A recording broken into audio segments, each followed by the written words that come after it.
Manipulative, power-hungry aunt torments my family for years, cost her $300,000.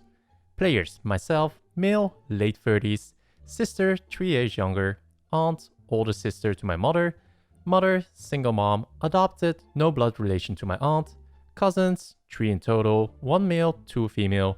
I have good relationship with them now, mostly. My estranged father, who had been living several counties over, is pretty much out of the picture by the time my parents got their divorce when I was 9. Due to financial hardship, we were forced to live with my aunt and the nightmare of a household we would soon find ourselves in. My aunt married into Georgia wealth, and you can figure out what that means on your own. She had 3 kids and eventually caught her husband having an affair. It's a huge scandal. She gets the house, the kids, and a fat payout from the family attorney. This is important because my aunt didn't do a damn thing in her life to earn her money, her house, her lifestyle, or basically anything. She was born poor along with my mom. Under her household, she was drunk with power. Years of therapy have allowed me to recognize that certain people, when in a position of power, get a perverse pleasure in ordering others to do their bidding. She was the strictest of authoritarians in every possible way you could imagine.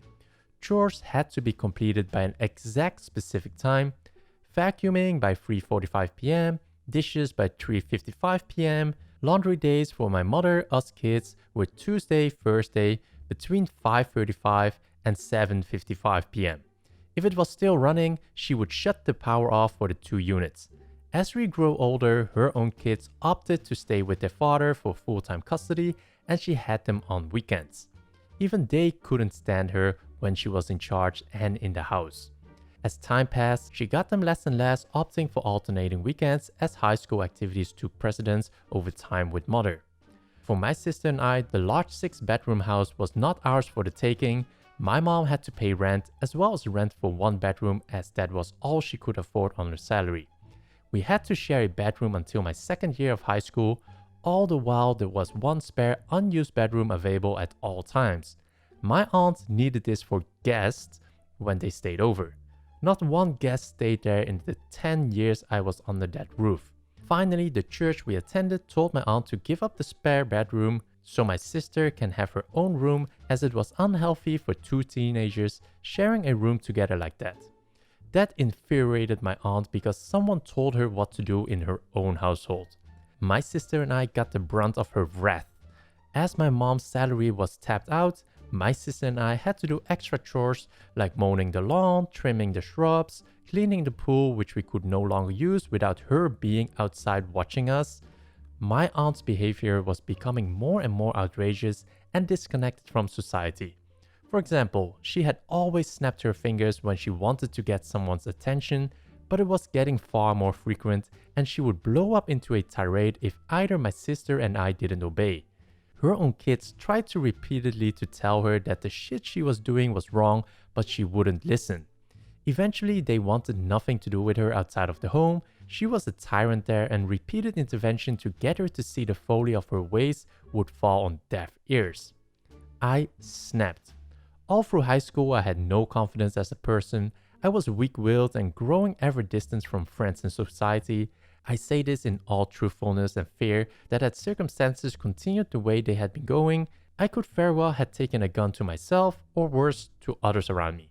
I was that bad off. I had just graduated high school and started my first semester of community college. I'm 2 weeks into my classes, attending from home, when my aunt drops a bomb on me. You owe me money for this month's rent, the same amount for next month's rent as well. It is the 27th after all. You're an adult now. You're out of high school and working now, so you need to pay rent. What the F? I blew a effing gasket as I yelled back, you can't just suddenly decide to charge me rent just because you feel like it. I need 30 days notice, I have rights. My aunt yelled at me some bullshit excuse that she had discussed this with my mother, and it was decided that I needed to pay my own rent now. In some miraculous backbone move, of which I still have no idea how I stood up to her, I yelled right back at her, if I'm an adult, then treat me like one and talk to me about rental agreements. I will start paying you rent in 30 days starting the 1st. I turned my back to her and walked away with my fist balled tight. I was furious with anger, but I walked away. My aunt saw my fist from behind and screamed bloody murder that I was going to attack her. No, I wasn't. She snapped her fingers at me repeatedly on my tail to get my attention, but I didn't turn around. I need to cool off and clear my head.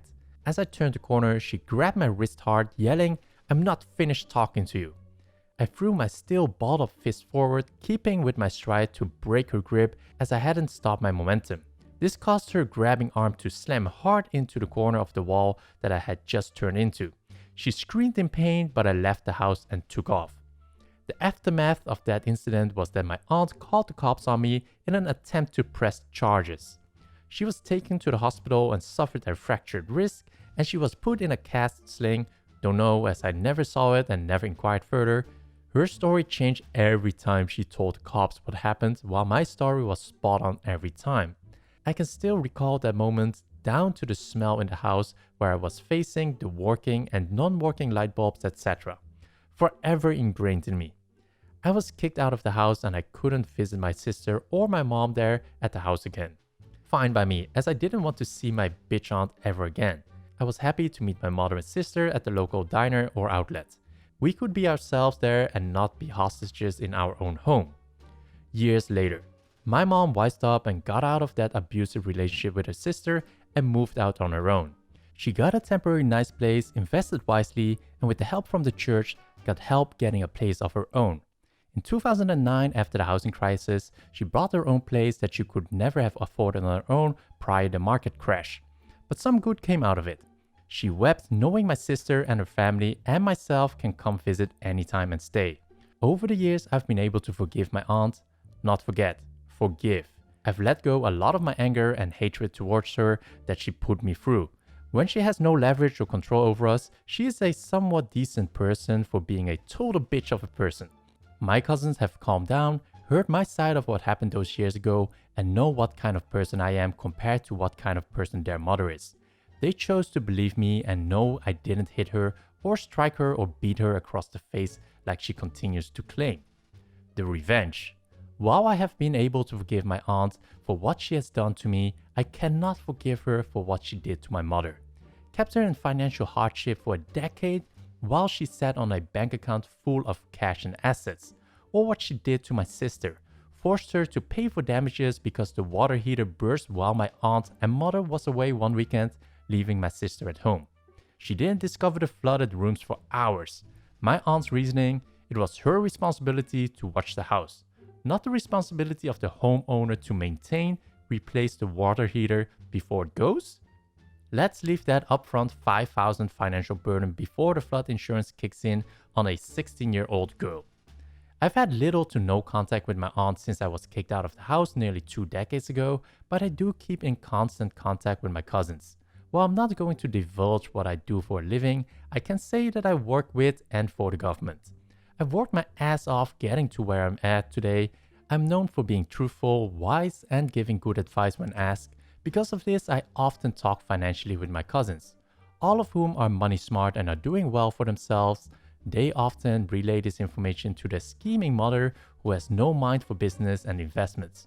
All that money she got from a house sale, her divorcement settlement, her previous investment is pretty much gone.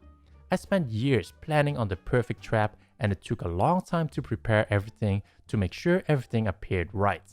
I don't pretend to know the law, but I do know the regulations and laws pertaining to insider information. This is not that. 100% certain of it, and if I ever go to court, I know my lawyer has a solid case in my defense. But is this a gray area? Most definitely. I let slip to my cousins about some future real estate plan near my aunt's new area of living. It may be worth a lot more because of future development taking place in the area. All of that was true and backed up by what was in the newspaper and new construction signs that newly appeared on Google Maps at the time. The rest was fabricated by myself, backed by actual information I looked up on real estate websites and on projects I was working on through my work. The telephone game takes place and a few weeks later, I presume my aunt starts making phone calls to real estate agents trying to buy lots of land in the undeveloped shitty area of her new house.